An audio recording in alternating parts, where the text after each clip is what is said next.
special segment called FanZone.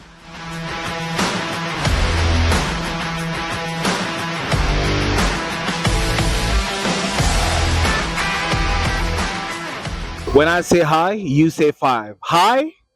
Hi? Exactly. Welcome once again to High Five Sports. Today we're doing the special segment as usual called FanZone. So let's go ground and we're here to get your views and your opinion about the game today. So today we have a very big one, Liverpool versus Arsenal, which of course we will be talking about. But before we get to that, let's have a rundown on how the week has been, or rather, even much better, how it has been since the Premier League started.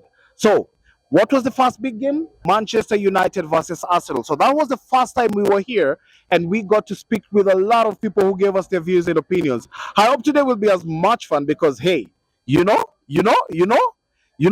exactly. So leo ni Liverpool versus Arsenal, pound for pound. Again, I repeat, pound for pound pale Anfield, and we'll see who gets to take it all away.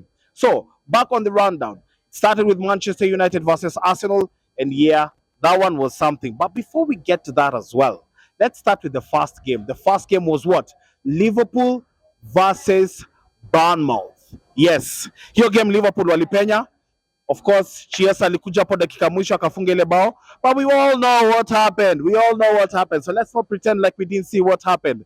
But niggas got lucky and they got away with it. And that's where's the first time walipata their 3 points. And then came the weekend. Chelsea pia wakabaki wamedraw hapo hivyo na of course our very lovely Crystal Palace walituchezea hapo, and that was without Eberichi Eze. Who is now where? Who is now where? Exactly. Ako Arsenal. But before we get to that as well, mnani get from nawapeleka na mtaratara. It's the lowdown. Okay. So, ikafika hapo Crystal Palace wakadraw na Chelsea, and then came the big one of the weekend where Manchester United got to play with Arsenal, and of course Arsenal took that away with a 1-0 win. And by the way, I have to be honest, on that day Manchester United played a very beautiful game. Kucheza walicheza, kushinda na wako kushinda. And all through the week, hiyo wiki yote mzima, all conversation was about how well Manchester United played. So let me give you perspective, if I may use that word. So Arsenal won the game, but were pissed off all that week because they played a shitty game. However, Manchester United lost the game, but were very, very happy with how their team played. So, of course, going to the next weekend, people hoped that Manchester United was going to live up to the expectations that walikuwa wametuwekea, si ndio? However, what happened? What happened? Remind me? Exactly. They played Fulham and they went on a 1-1 draw. So again, another disappointment. Now, the worst part about it was not the fact that they drew, was the fact that this time they didn't play the beautiful game that they played initially. Mnaniget makamali tumefika? I hope sicha kupoteza mali. Exactly. Now Chelsea came back and they went with a very big bang. Of course, wakapiga hapo West Ham. That was a thorough thrashing. Chelsea waligonga hapo wakagonga, and that's how it started getting entertaining. Now, of course, I'm telling you all this because we're talking about the big six. The big six is what we are focusing on kwa hii story yote. And I got my glove here. Then nionyeshe leo ni pound for pound. Tujasahau your part, sindio? Exactly. So, let's get back to business. What happened sasa? Tukaingia weekendi, Manchester United wakadraw, Chelsea wakashinda, Arsenal pia wakaenda wakamaliza watu wakawapiga 5-0. And that's where it started getting interesting. Why? Because Victor Gyökeres scored. Yeah? Na kupandisha psych. Exactly. Victor Gyökeres scored. So alifunga bao ngapi? Bao mbili. And that was the opening, or rather what we like to call the beginning of the end ya watu wengine. Wale mastrika wengine wenye wamekuwa wakishikilia. Now, that's not to take away the fact that actually Liverpool wakacheza hiyo Monday na walicheza na Newcastle United. Now on that one, hapa ndo mali tulianza kujiuliza maswali kuhusu Liverpool, because what happened, it was a 10-man against a whole 11-man Liverpool. Liverpool walikuwa na lead again for the second time in the season 2-0, na for the second time in the season zilirudishwa zote. So the game was 2-2 until dakika mwisho Rio scored them that lovely beautiful goal, and of course by the wakatoka na ushindi. But let's not take away what Newcastle did on that game, because ile mbio Newcastle walipeleka Liverpool kwa hiyo game. Now that one was something to remember. That one was something we will not forget. And even as we go through this game, that's one thing, or rather, one of the things that we are looking at. Is Liverpool strong enough to beat Arsenal? Now, one thing we have to remember also is yes, there is a fact that Arsenal has never lost in Anfield for the past 4 years. Hawajai lose. But let's also remember hawajai shinda pia kwa hiyo ground. So that's something to take away. So today, it's Liverpool versus Arsenal. The ground is Anfield. And of course, tunajua wako nyumbani. Arsenali wanakuja mali wajazoea kushinda, but pia wanakuja mali wajazoea kushindwa. So that's going to be very, very entertaining. Now, back to the big six conversation before tuamalize na hii mambo ya Liverpool na Arsenal. Let's talk about Tottenham. Now, Tottenham is a very interesting team. Game ya kwanza wakashinda. That was an easy game though. We'll not beat much about it. But the second one against Man City, now that one was complicated. That game was very difficult. However, they won it very easily. And everyone, absolutely everyone, believed that for the first time, Tottenham is actually really back until they pulled a Sparzy. And when they pulled the Sparzy, they did it this weekend. Where what? What happened? They went on and lost. They went on and lost to Bournemouth. And it could have been worse because they were going to lose it worse. However, Mungu alikuwa nao, alisema washindwe lakini wasiaibishwe. Now that goes to another big six. So to this point, Mark, tumongelelea Liverpool, tumongelelea Arsenal, tumongelelea Manchester United yenye tunairudia tusijaimalizia, and then tumongelelea Tottenham. Now which big six is remaining? If you can remind me, Manchester City. Now Manchester City have had it very, very interesting this season. They opened with a very big game yenye walitrash mtu. The second game was a bit tricky where they went on and lost to Tottenham in a very interesting way, which by the way, I'm still trying to fathom. Sir. But today they get to play again. Today they get to play against Brighton, and we get to see if that was maybe just a bad day in office, or is Manchester City's defense still as bad as it was last season? Because remember, they kept saying it was Rodri, but it wasn't just Rodri. Rodri played the game for Tottenham. They still didn't win. So let's get to see today. Is it Rodri, or is it that they just have a shitty defense and they need to work on it? So let's talk a little bit about Manchester United. This season, I don't get it. I need you to understand one thing. We are still in August. The season started in August 17th. I don't get how we are still in August and Manchester United have already been eliminated in one trophy. Manchester United took bado August. So since the season started till today, it's 14 days. 14 days and they only have 2 trophies to play for. Hata ile moja rahisi yenye Ten Hag alipata, hiyo ishaenda. Now we have to ask ourselves questions. Is Manchester United ready for this season? Did they actually buy enough? Because what we were told is they had enough and what they only lacked was a midfielder. But looking at the Grimsby, I feel like they were playing with Muhoroni FC. But that's just my perspective. Mimi nasema, I really don't get it. If I put the difference in dollars between the two teams, it's out of this world. If I put the difference in squad, it's still out of this world. At this point, I think if I put the difference in anything, it will still be out of this world. How they lost to Grimsby is still a miracle that we are still yet to figure out. But the question is, this season, is Manchester United fighting for the championship, or are they fighting not to be relegated? Because remember, last season they finished number 17. And this season they haven't shown us enough to actually convince us that there has been change. So the question still is there. Are they fighting to win the Premier League? Are they fighting to finish top 4? Actually, hapa tutasema top 4 ama tuseme to the top half of the table.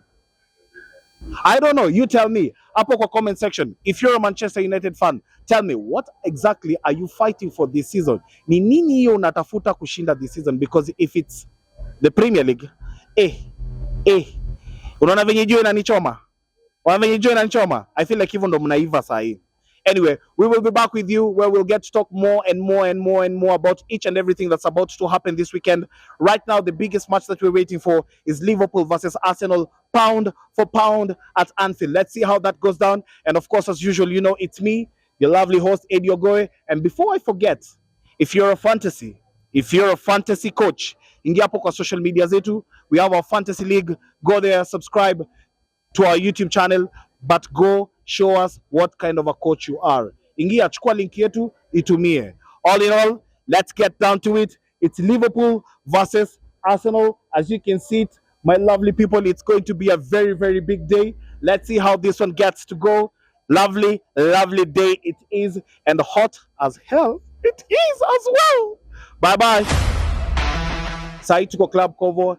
It's very, very, very early. The game hasn't yet started. Actually, the game that is actually currently yet to start near Manchester City versus Brighton. And also we have another game which is West Ham versus Nottingham Forest. So I'm just going to take you around the club so that you can see the space that's available. If you are watching, always make a plan to come here and watch your game. So let me take you through it all, okay? So welcome to Club Kovo. Walk with me. So this is a lovely kitchen when you come here.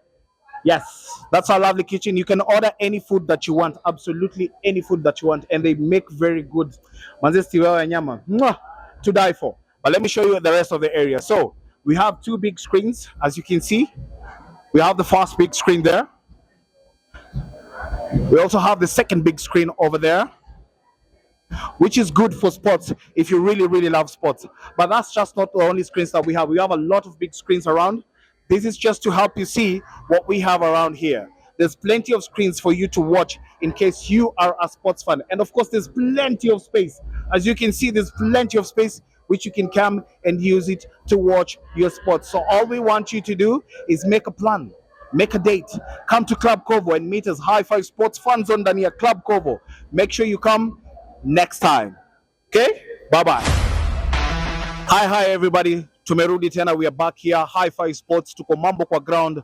FanZone, of course, tuko hapa hivi na one of our guests. Manze, tunataka kuongea about the game that is today. Of course, it's the big bout, Liverpool versus Arsenal. Game iko Anfield, and we just want to get people's fans and opinion. And of course, as we said initially, ingia hapo kwa social media zetu. Tuko na links zetu hapo za fantasy that unaweza kaingia na subscribe.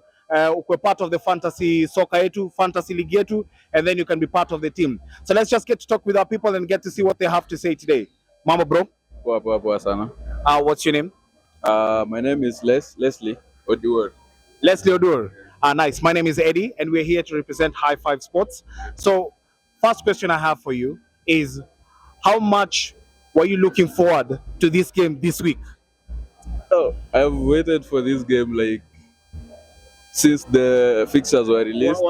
Yeah, so it's a very big game, and I was looking forward to it, and it's here. So yeah, that's nice to hear. So you're an Arsenal fan, from what I can see. Yeah. Yes, and last season was a very difficult season for you, seeing that you couldn't clinch the trophy. So here's my first question: are you now satisfied with the squad that you have? Of course I am, because we've done really good in the window. We've signed very good players. I think we've made like 8 signings, so that's good enough for the season, because the season is very long, and we really needed backup players, and starting 11 players. We signed Eze. That is a very good player, and I was looking forward for him to start today, but anyway, Teta has decided otherwise. But yeah, I think the squad is good enough, and this season, we are going to win. Yeah. Okay. Okay, that makes it interesting. That makes this whole ordeal very, very interesting. So I have another question for you, which should be very interesting. So there are 3 questions we are asking right now. Okay. The first question is, which team has the worst squad of the big 6 teams? Which team has the worst squad according to you, and why? Of the big 6, I think United has like the worst squad. It's not really that worse, but it's not good enough. Yeah. Okay. Because you can see their goalkeepers, Onana and Bandit, they're really struggling, and then their midfield is not good enough. They need another defensive midfielder, because Ugarte is not the guy. And then I think their forward is good because they signed Boemo, Cunha, although he's injured, but the forward is good enough. But like the rest of the squad is not good. Yeah. So Okay. of the big six, I think United might be out of top 10. Yeah. Okay.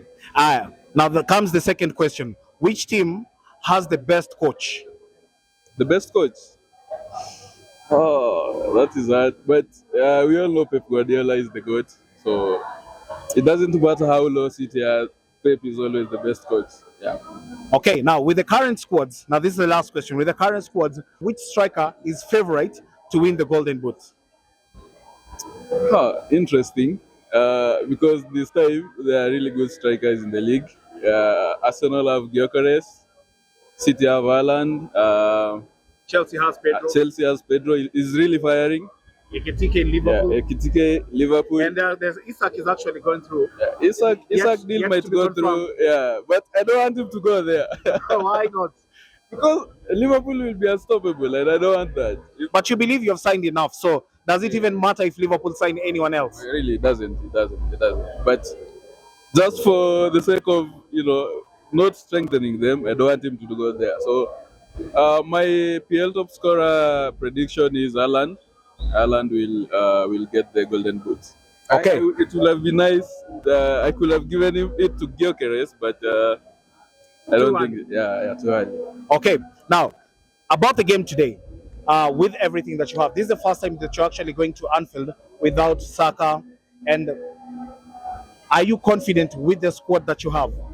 Yeah, I am. I am. Actually, this is the first time I'm really confident. Without yeah, Saka? Yeah, without Saka. Because we have Madueke, he's very good right wing. He's very good there.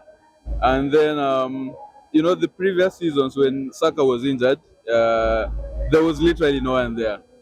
Yeah, so this time we have enough squad depth. Madueke is there, and then there is Heze. So I'm very confident with the squad. Okay, last question for the day. What's your prediction for today's game? Liverpool against Arsenal. 2-1 Arsenal. 2-1 Arsenal. 2-1 Arsenal. Are you sure? Yeah, very sure. I can put my money on that. Yeah, You're definitely certain that Arsenal is winning today, and they're winning 2-1. they're winning. Okay, you heard it from him. Let's wait and see. And I hope by the end of the game you'll be willing to talk to us, even if they don't win. Yeah, I'll be here. I'll be here. I don't run. I'm not a coward. So Okay, definitely. So again, like we said, it's Liverpool versus Arsenal. You've just heard it from Leslie. 2-1 Arsenal to win tonight. So let's see if that's what happens. We'll be back with you in a short while. What's your name, my brother? Humphrey Kamau. Humphrey Kamal. So we are here with Humphrey today, and Humphrey is going to take us through the games today and tell us what he thinks. So Humphrey, before we get to the game, which team do you support? Sonali. Arsenal. Awesome. Aya. Do you feel Arsenal were equipped enough for this season? Yeah, I'm equipped. I'm a striker, I'm in midfield. They're okay. So you feel like the squad that they have this time is enough to actually challenge? Actually, Arteta has no excuse. So this season, if he doesn't perform, it's not the team, it's him. He goes. He goes. Yeah, he goes. Okay, second question. Of the big six teams, okay, which team has the worst squad? Manchester. Why? Okay, Icona scored two mbaya. Okay. Which team has the best coach? Arsenal. Okay, okay. Last question, okay. Of the Premier League strikers, who is more likely or is favorite to carry the golden boot? Haaland. Haaland and Salah can. Salah can. Gyökeres can. Those three. Those three are your favorites. Okay, awesome. Now let's get to the game tonight. Today Arsenal plays Liverpool, and the game is at Anfield. Are you confident with the squad that you have, seeing that Saka is not there? Very much confident. Very much. Okay, and what's your prediction of today's game? Which team do you think will win? Arsenal will win. Do you have a scoreline? 3-1, 2-1. All of them Arsenal's favor. Arsenal's favor. And you're certain about this? Very certain, 100% sure. Are you sure? Very sure. Okay, Humphrey is here with us. And Humphrey, after the game, will you be willing to talk to us even if you lose? Yeah, be willing. Okay, so Humphrey has given us his prediction. He's saying that, according to him, Arsenal will win, and it's a 3-1 or 3-2 in favor of Arsenal. and this is something that he's pretty certain about. He has confidence in the squad. Go to our social media handles, of course, and please subscribe to our YouTube channel at High5 Sports. Thank you, and we'll be back with you today. What's your name? My name is Francis. Hi, Francis. So, Francis, I have a question for you. Yeah. Okay? Yeah. Which team do you support? I support Arsenal. You support Arsenal? Yes, I do. Awesome. So, I have a few questions that I'm going to ask you today, Yeah. and I just want to hear your opinion when it comes to these questions. Yeah. Okay? Yeah. Now, before we get to today's game's prediction, Yeah. I have the first question is, Yeah. which team has the worst squad to compete for the Premier League this season? In my opinion, I think Of the big six? that is going to be Manu. They have made signings, but I don't think they are in a point where they can really compete. There's a lot of integration that is going to happen during this season, and I think Amorim has a lot of work to do, at least to get the team gelling and playing together, even with the signings that they have made so far. Okay. Yeah. That's a fair answer. Yeah. My second question goes to, Yeah. now, of the big six teams, Yeah. which team has the best manager? In my opinion, going by what happened last season and how the season has opened up this season, Yeah. I think that would go to Anslot. Anslot. I think Anslot, followed closely by Arteta. Even though I'm an Arsenal fan, I wouldn't want to go with that as the top spot because I think I haven't really loved how we are playing this season, but I'm hopeful about the game today. Okay. Yeah. Now comes the last question. So a lot of teams have signed a lot of players. Yeah. Most of them have been strikers. Yeah. When you look at Newcastle have signed a striker. Yeah. Arsenal have signed a striker. Yeah. Chelsea have signed a striker. Yeah. Manchester United signed a striker. Yeah, they did. Shesko. Yeah. So when you think about all the strikers that have been signed and all the players, including the ones that have been there, like people like Mo Salah, people like Haaland, Yeah. which player is favorite to win the Golden Boot? I'm an Arsenal fan. Gyökeres. Gyökeres is gonna carry that golden boot this season. Okay, so for the first time you feel you have a Golden Boot player. Yes, I do believe that we are gonna carry the golden boot and the league as well. Okay, okay, Yeah, I'm okay. hopeful. You're hopeful. And I'm strong about my feelings about this season.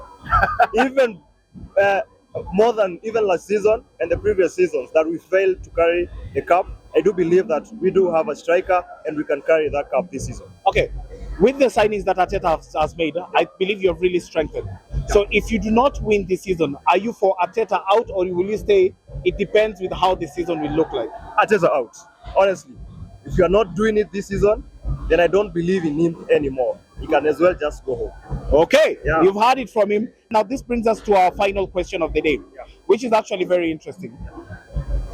Which team do you think will win between Arsenal and Liverpool? Arsenal, Arsenal, you're sure? they're gonna win today. It's going to be a tough one because we are playing at Anfield, and it's a very tough stadium and venue to play in. But I do believe that we're gonna get points in Anfield today. Okay, and you know you're without Saka for the game. But it's gonna be out. But I do believe that we have a couple of replacements. We have Madueke and we have Max Doman who could play in that position, and they can do that well. Okay. I do believe that we are still, even without Saka, we can get a few points here and there within the games that he's gonna be out. Do you have like an idea of a scoreline that could end up today? It's gonna be tough. 2-1. 2-1 in favor of Arsenal. 2-1 to the Arsenal. You're sure about this game today? 2-1 to the Arsenal. Okay, okay.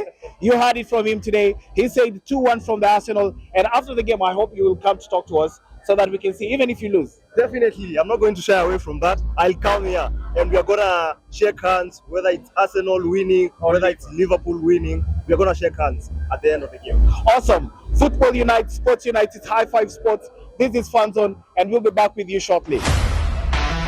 Uko poa? Fresh, bro. So tuko na maswali kadhaa kuuliza about game ya leo, but kabla tuanze, una support Arsenal? Team kubwa always. Timu kubwa? Haya, sawa. So swali yangu ya kwanza inaanzia hapa hivi, sawa? Kulingana na venye Arteta amesign this season, do you believe you have the squad yenye imetosha to win the league? So far, I would say yes. The only challenge yenye tuko nayo ni injury ya Havertz peke yake. I would say yeye lakini bado niliona tumesign Eze, which is a good thing. I think ata bring that hiyo complete confidence tuko nayo kwa squad. Akiongeza tu hiyo confidence tuko nayo kwa squad to be a good thing. I think this season tunahitaji trophy mazuri. Tunahitaji trophy. Tumekaa number 2 for way too many seasons. So Arteta asiposhinda trophy this season, utakuwa Arteta out ama utasema na depend na kulingana na venye season ilikuwa? Hii season na kikosa Arteta out. Arteta out. Sasa mimi niko na swali tatu. Of the big 6 teams, which is Chelsea, Manchester United, Man City, tunazijua zote. Which team do you think has the worst squad to win the league? I would say Manchester United any day. Manchester United. Kwa nini? First thing I think when it comes to striker mwenye walichukua striker mwenye bado confidence haiko at part for Premier League. I'm about to say. Okay. Second question. Of the big 6 teams, ni gani ndio unafeel iko na the best coach? Best coach. I'll say Liverpool. Liverpool. Yeah, I'll say Liverpool. And slot. Yeah. Sawa. Now my final question before tuingie kwa predictions zako za leo. Timu mingi zimesign striker this season, si ndio? Of the strikers that wamesainiwa na wenye wamekuwa, which striker do you think ako favorite to win Golden Boot? I think I will still go with Haaland. I know bado na feel there's a touch bado ana lack kidogo tu, but hopefully as we transition into the season confidence itakam in, lakini I will still go with Haaland. Haaland bado wako. Haaland bado na feel hiyo confidence yenye amekuwa with throughout the seasons, bado iko bado. Haya. Now, going to today's game, si ndio? Mnajua vizuri mnacheza bila Bukayo Saka, si ndio? Of course na Kai Havertz.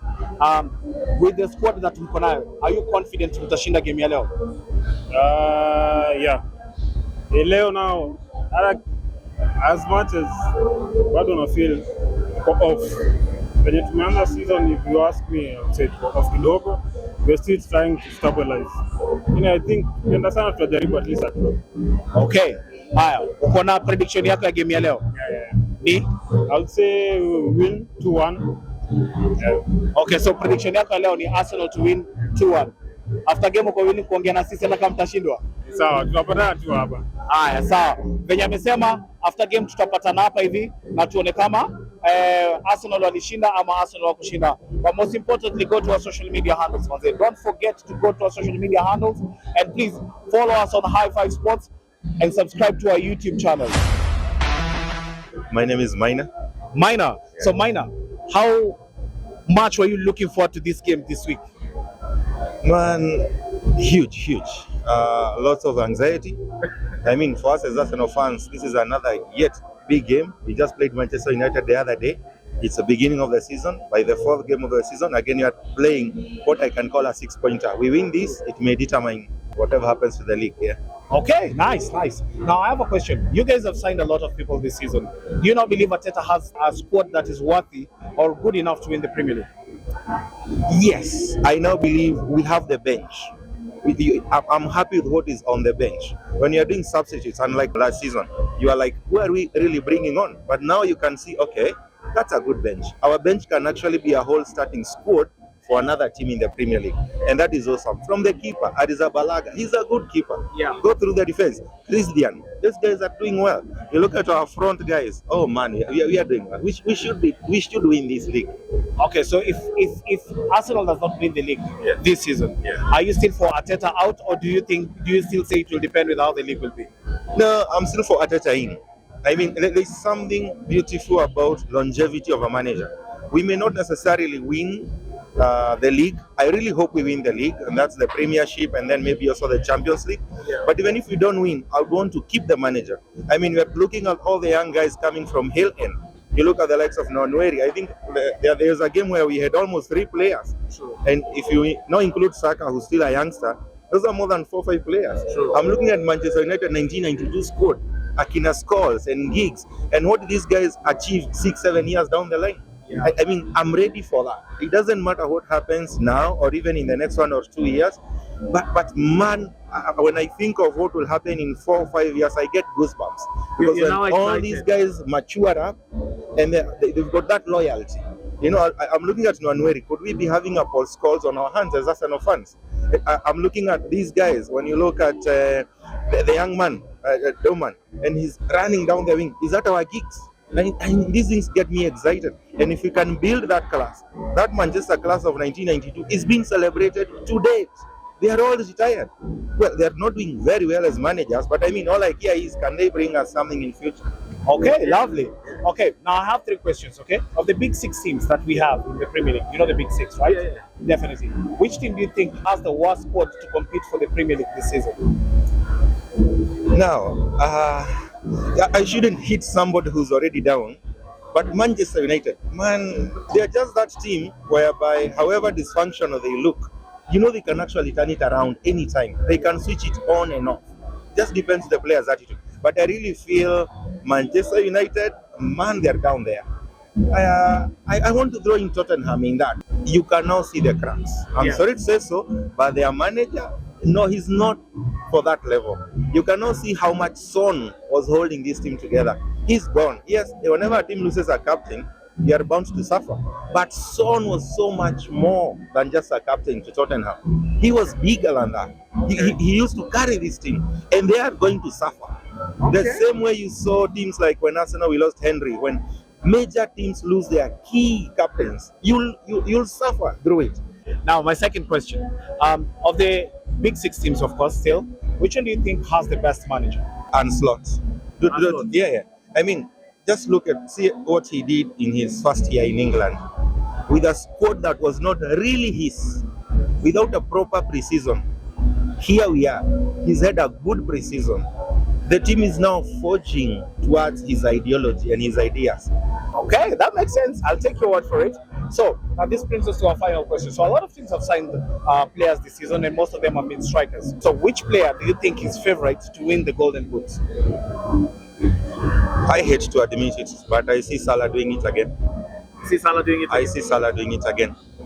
He's seasoned in the league. He has been doing it against the best defenders. Gyökeres might hit his 15, 16, 17 goals. Šeško might also hit the number of goals. But you can always trust Salah to go past 2025. Okay. I'll take it. Now let's bring it to today's game, which is a big game tonight. Liverpool versus Arsenal. Now the game is at Anfield, and it's a very exciting game. How confident are you with the game, seeing that you are going to face a very, very big club, actually the defending champions of the Premier League, without one of your best players, which is Bukayo Saka? Now, number one, Anfield is not scary to Arsenal. No, past 5 years, yes. That's the thing. The history between these two teams is that we always get high scoring matches. Now the issue goes back to what I said, our defense line. I'm not very confident of how we set up. I'm not very okay with Calafiori against Salah. Okay. Salah is so good one-on-one. That is Calafiori's major weakness, one-on-one. Calafiori is so good bombing forward. I see Arsenal carrying the day. Do you have a predicted scoreline? I have Arsenal 3-1. Well, there you have it, my people. You heard him. Arsenal 3-1, and that's straight up from mine. So we're actually looking forward to this one, seeing how it will all turn out. And most importantly, my question is, after the game, if you do not win, will you be willing to still talk to us? I will. I will. I'll be here. I don't know why I support such an Arsenal. I just found myself loving this team. So I'll be here. I'll see you at full time, and hopefully with a big smile on my face. Okay, you had it. High Five Sports tuko ndani ya FanZone. We're here at Club Kovo. Of course, we're here to figure out which team will win today. Na hiyo yote tutafundishwa na nani? Team zenyewe, sio sisi. Now, we are talking to a few fans, of course. We are trying to figure out what do they think about the game today. So, bro, mambo. Poa sana. Unaitwa? Sam. How much were you looking forward to this game this week? This is a big game. Big weekend, so it's a big game. And we're expecting so much from my team. Can see the level. So how long have you supported Arsenal? Since I was in class 3. So that is back in 2004 when they won the Premier League. Yes. Hey, that's a long time, man. Over 20 years, I guess. Now, let me ask you a question. With the team that you've signed this season, do you feel like you have enough to win the Premier League? I think what the manager has done is the depth now is good, since we are lacking today Odegaard and Saka, but we are still confident. So the depth is good. Okay. And if Arsenal does not win the league this season, will you be Arteta out, or do you still say it depends on how the league will be? I think I'll still give him chance. Still give him a chance. Of the big 16, which one do you think has the worst squad to compete for the Premier League? The first one is Man U, Manchester United. The second one is Man City. They have trouble in defense. Which team do you think has the best coach? Okay, we'll give it to Pep, and then we'll give him to the student who is Arteta, and then What about Ancelot? yeah, and Slot is good. Okay. We'll give him that. Now, my last question is, which striker do you think is favorite to win the league? Okay, Haaland is still good. We can deny that. But we are looking forward to see what the new signings will do. Gyökeres, of course, he has 2 goals already. So we'll see. I think Gyökeres will challenge Haaland. Okay, so Haaland is Gyökeres- still good. Alan is still your favorite. Okay, now coming to the game tonight, the game that is the big bout, okay? Now we're talking Arsenal versus Liverpool. The game is downtown in Anfield. So my question is, which team do you think will win today? Obvious Arsenal. Why? I think we are still confident with ourselves. And then from previous head-to-head, Liverpool have not, you can say, on us. So I think this time we'll beat them at Anfield. Okay, now that being said, what would be your scoreline? I'll go 3-2 3-2. to Arsenal. So he says 3-2 to Arsenal, and we will be back at the end of the game. Will you be still willing to talk to us even if you lose? I win. Okay, we will see you all after the game and see who wins. Oh, my name is Lenny, but you know what? You asked the question. Arsenal is winning this game. No, my name is Adrian, but I see this game's gonna be tough. It's gonna be a draw. It's going to be a draw. It's gonna be a draw. Why do I think so? Yes. Because Liverpool literally has a very fantastic team happening. I don't think so. No. You don't think so? They don't have a good mid. I feel like they're very vulnerable at the back. For real? Putting Konate and Van Dijk does not make sense. For me, why? Because they are similar players. Okay. Nobody has the strength. But you think they'll have similar tactics? I don't even talk about Arsenal because their defensive structure looks best defense. Yeah. We are winning the game.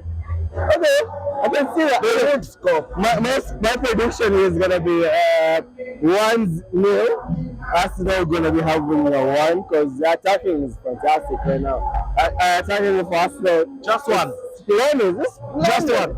Just one. I think let's be realistic. You need to be realistic. It's gonna be 1-0 or 1-1. Okay. Let's be realistic. Okay, now I have a question for you guys, Yeah. okay? Yeah. Of the big 6 teams, you know the big 6, right? Yeah. Which big 6 team do you think has the worst squad to win the Premier League? What squad to win the Premier League? I'll say Liverpool. Because where we are at right now in the season, I know it's just 3 games, right? But all the teams that are the big 6 have all lost or drawn. Okay? We just have the 2 which we want to which see. will be decided Which we today. want to see today. One of them must win or lose or draw. Yeah.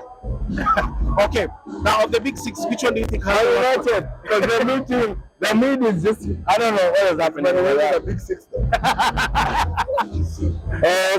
So for you, what's the big That's the question I was asking guys today.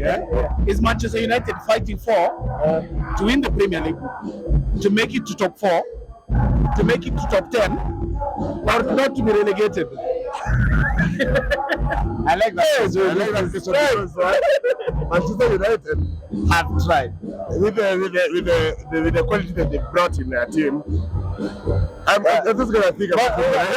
What about the mid? The mid is a big hole. There's a big hole in the mid. Yeah, they have problems. Those are exactly their problems. But they've tried. So they're fighting for top 6. What happens? They're fighting for top 6. Yeah. What do you think Manchester United is fighting for this year? Top 4. Top 4? Yeah. Okay. We can't win anything unless just be honest with each other. Which team has the best manager? Tottenham.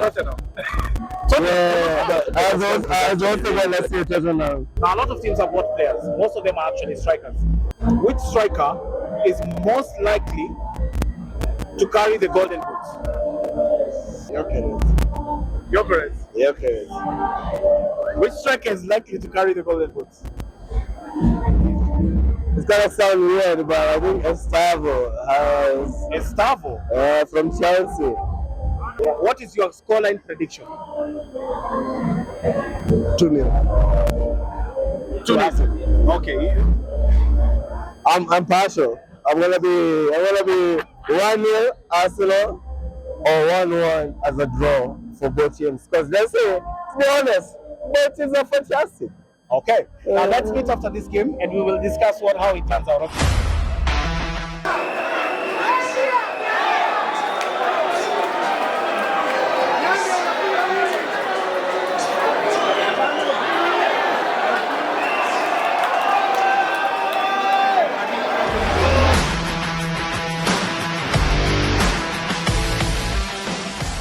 So we've come to the end of it, Maze. Like I said, we will be here at the end of the game. And yes, at the end of the game, we are here again. And we are here to give you the feedback. So here's what happened. It was a very tricky game. A bit cagey, but very, very interesting. Both teams really represented. Both teams really came out. However, it was a bit an eventful because when you look at it, I feel like there wasn't really much of attacking action. It was more of a midfield battle. However, Liverpool won it through a Szoboszlai free kick. But I have to be honest, that was one of the best free kicks I've ever seen since the Declan Rice free kick against Real Madrid. Now, I have a few people here who would like to talk to me, would like to give their opinion about what they thought about the game. So Miner said he will be back after the game. He said he's not going to run away, and he lived up to his word. So, Miner, how was the game? No, that was a crack of a game. As I feared, one of the issues I feared was the game would be cagey, and it was cagey. In the first half, Arsenal had one shot on target. So the game became cagey. This leads to the talent in the team. The managers we have, they are thinking. Nobody wants to lose, and everybody's just thinking of that added advantage, that small advantage. But it was a good game. I enjoyed the game, and I gotta say, kudos. That free kick, that was it, and that wins you any game. Yeah. Do you feel like Arteta a little bit overcome the game? Because when you really look at the game, he started with Zubimendi, Declan Rice, and Merino for the midfield. But yes, he had Eberechi Eze, he had Nwaneri, and he had Odegaard on the bench. Do you think that affected the game? And also, okay, let's first go to that one. Yes, it did. In that, Arteta played more defensively. When you've got Merino, Rice, and Zubimendi, all of them had more of an 8, but we didn't have a 10 on the bench. Now with Eze, it's understandable. He's not the ground, he needs to learn everything, he needs to learn the character, he needs to learn the way of playing the game. That one I didn't understand. I would rather have rested Merino, started with Nwaneri. Once you go one goal up or 2 goals up, then you can bring in Merino to hold. And again, it's earlier in the season.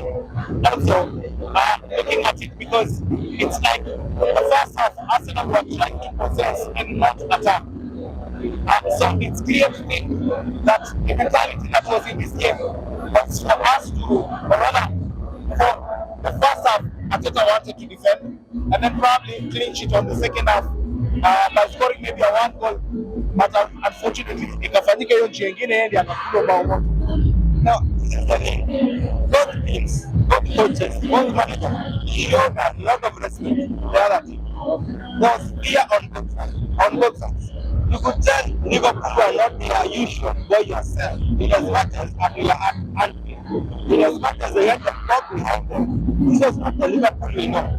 They were holding back. They were not as adventurous. On the other hand, Arsenal have been held back. In that, we lined up with 3 defensive midfielders, Zubimendi, Rice, and Merino. Merino and Rice can get the hot goal, but they're not really going to give you that great spark. So, both coaches played safe. First thing of the day, that is, what's your man of the match? It's difficult to say, but I'm going to give it to Szoboszlai because of that free kick. That was a moment of magic. And he also defended well against Martinelli. I think Martinelli was shit. It's not that Szoboszlai defended well. He's not a defender, he's a midfielder. And not even a defensive midfielder. But really, the dribbling while facing the floor or facing the carpet, it's weird. Like running blindly, it's really weird. Eze played around 10 minutes. He took them on, and you could see there was an end product there. But I just feel after the whole match, we only had one moment of quality, and that was everything. It doesn't matter which goalkeeper you have in that post. I mean, the ball went in off the post. That is as good as you can get. It doesn't get better than that. Off the post, whether it's a penalty or free kick, that's the best thing you can ever do. You think this changes the status quo in regards to which team is favorite to get the free kick? Not at all. This is 90 minutes out of 180. There is going to be a game at Emirates Stadium. Liverpool have carried the day. So we should just wait for the return match, and of course, at the game, we should wait for the league to get to the half of the season. Definitely. I'm happy because the season is exciting. Both teams, you could see that the defensive talent countered the offensive talent. There was so much going on. But overall, I feel these two teams are playing at a level above the rest of the Premier League. There's just something about these two teams. How do you think the two strikers perform? Ekitike versus Gyökeres. I would rate it with back rate. I'm not sure how many touches Ekitike got in the first half. I'm not sure. I'm not even sure he touched the ball. But we know his level. We have seen it the last 2 weeks. We have seen that the last 2 match days. Gyökeres ran around, put his weight around, and caused havoc. But this was not the kind of game you win by your striker. This is the kind of game your striker becomes a ball player, bringing others onto the team. Because the game was extremely tactical. And it's telling that the game was won by one person. So, out of a 10, I would give those strikers maybe a 9. A 5 out of the middle of them. And maybe I would be biased to have given Gyökeres 6. Because the Ekitike comes up from there, sharp up. And obviously, Liverpool have to change their tactics. They have to put somebody, and they have to, that was the Ekitike. But even when he was sharp up, you could tell he was frustrated. You could tell he didn't get the service he wanted. You could tell he was getting agitated, and it was never going to work for him. Now, to wrap it up, I have just one question. If, let's say if, you were to give Arteta one advice, what would it be? Be more adventurous. I mean, you lose to lose again. But let's play to our strengths. Let's start off on the offensive. Let's start off on the offensive. If things get difficult, we can defend thereafter. But from the outset, let's get on the offensive. This whole thing of starting at the defensive, maintaining your clean sheet. Okay, I know that's your foundation, that's your plan. But today, that's masters. We are good players. I mean, he has built a good squad. Saliba, very on. But bringing him to this player was better. He wouldn't even know it was a difference. We have the capacity. We have the bench. We have the players. It's all about application. What are you doing in these players? You have all these talents available to you. What are you doing? Not where you can get us the match. We ended up doing 3 substitutions. I think we have 5 available. We could still have done 2 more. The third game a little continued after some of them are 60 minutes. The same way to get rid of Martinelli, not in a bad way. I mean, we are going to have a couple of seasons. This guy continues dribbling blindly. I mean, I think that's what we come where we say maybe he's reached his ceiling. Maybe that was his ceiling. Because you can see what happened when Elsa came on. But we can't do this with him. I mean, I would not have asked for something wrong. Our corners today, Rice was on his opening. Yeah, Rice really felt awesome today. Yeah, but on the right hand, we've been excelling with the incoming corners.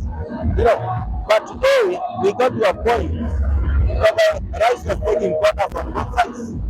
Meaning on one side, because the boys, it became difficult.